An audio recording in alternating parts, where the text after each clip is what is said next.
Have you ever come across a piece of information that was forbidden? Or perhaps you've encountered a perspective or book that sounded so different than what you're used to.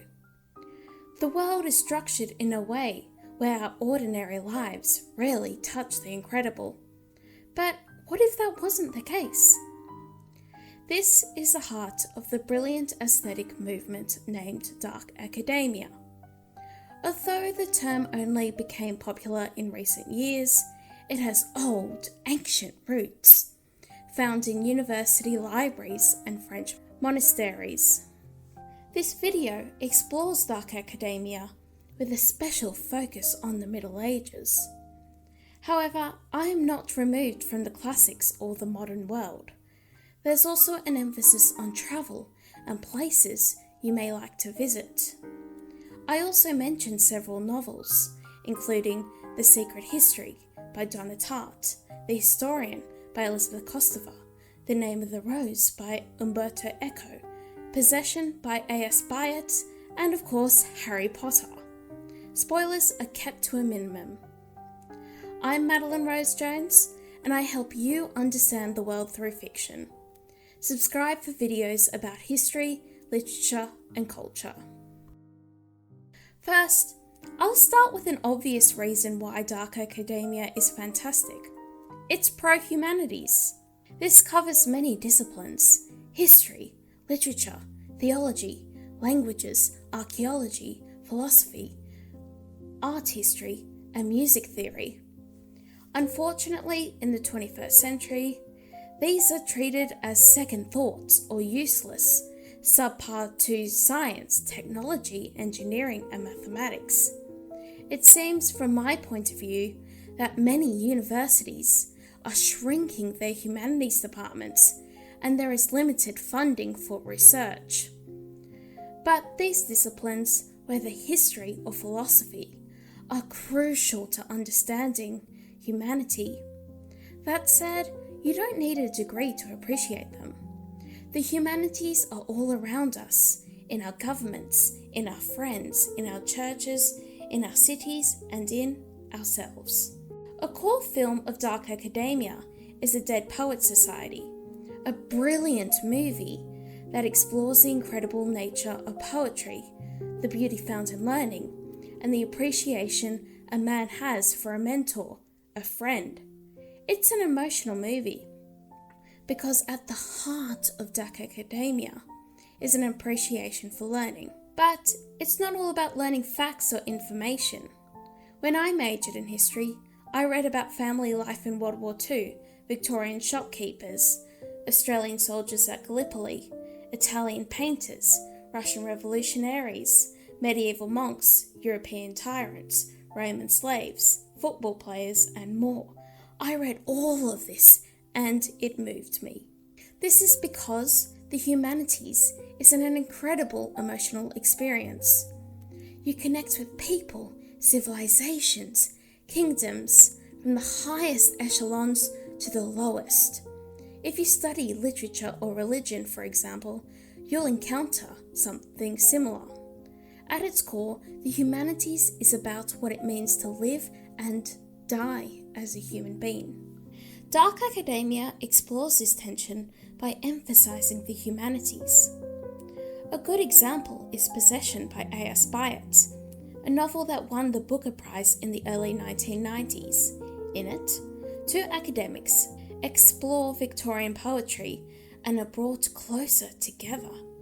It's a great novel, displaying how the past is relevant to our future. But at its core, Possession celebrates a connection one has with literature, history, and of course, between lovers. There's suffering, but also hope. The humanities must never be about selling a false view of mankind, devoid of complexity and nuance. Although Dark Academia is still very much in its early years, I hope more and more interact with history, literature, religion, and culture. To do so is to understand the world as what it could be, what it is, what we love, and of course, what we don't. The second argument deals with heritage. A strength of dark academia is that it gives us a lineage and sense of history. One key aspect is the past, whether it's royal palaces in Bavaria or neo-Gothic university libraries. As individuals living in the 21st century, it's difficult to see how you fit in with history. Before we were born, mankind witnessed empires, dynasties, intellectual movements, great artists and writers, warfare, religious schisms and revolutions. But how the heck do we fit in with all this? Well, I'm not sure I have an answer to that. Everyone has some tension with the past after all. We are creatures of history. But through learning and studying it, we witness the possibilities and extraordinary circumstances one can find themselves in. This is a crucial aspect in Elizabeth Kostover's novel, The Historian. We follow Paul, a professor, and his daughter, and the quest for the tomb of Vlad the Impaler. This story involves Bulgaria, Oxford, Hungary, and Romania, places soaked in history. According to Kostover, the past never leaves us. It matters and can help us understand ourselves. As a Westerner, I'm quite familiar with how writers, whether from the United Kingdom or Australia, use Greece, Rome, and medieval Christianity to create a lineage. In the 21st century, much of our legal, political, and cultural traditions come from these civilizations. Dark academia connects us with the past, the good and the bad, as well as the areas lurking between. Yet, pondering about the past is an emotional experience, one that draws melancholy, despair, and deep emotion. We should not have a superficial, stuffy view of history, where it's just where things happened. A good example of a fantasy series avoiding this is, of course, Harry Potter. Our protagonist, Harry, must discover historical secrets and take a cautious journey into the past in order to solve current problems. This is evident in the first book, The Philosopher's Stone, where Harry, Ron, and Hermione must learn about Nicholas Flamel, the Philosopher's Stone, and venture into the Forbidden section in order to stop Voldemort from returning. A clever aspect on J.K. Rowling's part is associating history with secrets. She's not the first to do this. Those who have read Umberto Eco's Foucault's Pendulum know this. But, in the case of Harry Potter, he must engage with the past and the lives of others to save the day.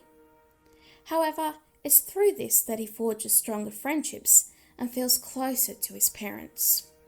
This is portrayed very beautifully in The Deathly Hallows. Harry and Hermione visit Godric's Hollow on Christmas, and together mourn James and Lily Potter. Although there are essence of magic, the scene focuses entirely on Harry's loss. In all 7 Harry Potter books, there's a notion that through the past, we discover ourselves. It's no wonder Hogwarts and Hogsmeade are so escapist and magical. They differ from our manufactured, postmodern world. The absence of technology only exacerbates this. Therefore, dark academia is great because it connects us with our past. I'd like to talk about quite possibly the most notable aspect of dark academia, which is the Gothic. It's true, dark academia thrives on Gothic imagery, the strange, the old, and the curious. From the dusky elements of Frankenstein to a Victorian library in Manchester, there's something bewitching about dark academia. Of course, an aspect of Gothic literature is obsession, where a character like Heathcliff from Wuthering Heights is so overtaken by emotion and the world around him that chaos reigns. A great example is The Secret History by Donna Tartt, where the classics are juxtaposed with murder and wealth in an elite liberal arts New England college. The novel, which is brilliant, warns about excessive competition.